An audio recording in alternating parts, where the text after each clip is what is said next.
disagree on.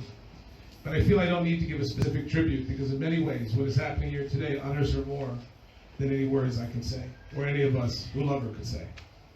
But now, we're going to have a special tribute to Johnny DeHaan. I'd like to, without further ado, it is with absolute great I invite Ben DeHaan to come up and speak. First of all, he will give that special tribute to his father, after which he will make a very special presentation of his own.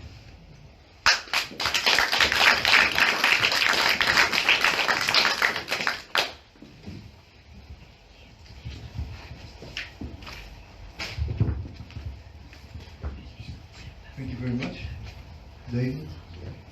Can we groen box. The upper layer of the content was formed by about 10 pipes.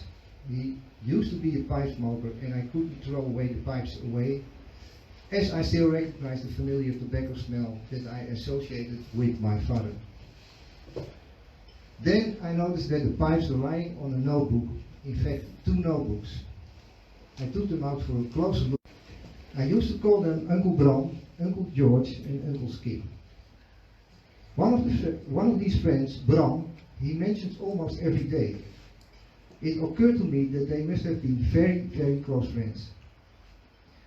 On Monday, August 18, 1941, Johnny writes that he and Bram went to George to talk about their hot quintet. On Monday, August 25, 1941, he first writes that the Bram's school had forbidden Bram to go to school. After this sad message, Johnny continues with a list of the band members and the instruments that they played, starting with Bram Rodriguez on violin. I was astonished when realizing that the Bram my father wrote about was not my Uncle Bram, but the original owner of my father's most precious possession, the violin that I inherited from him. A tribute to Johnny DeHaan should be made at this ceremony, and being his son, it was obvious that I would do that. But do what? Telling how special, what good man he was? No, he wouldn't have liked to be praised in the skies. He just was not that kind of man.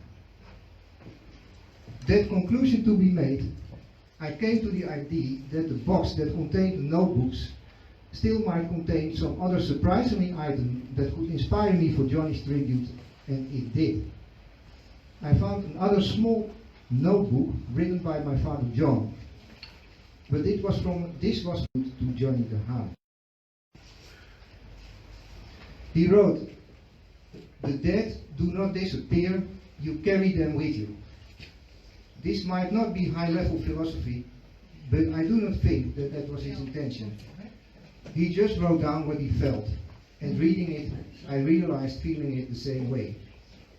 In fact, we all carry our dead loved ones with us, and through this they live on. So, as John saw it, we are here today in the and then there were his many very good friends. At parties he was always surrounded by people listening to his beautiful and often funny stories.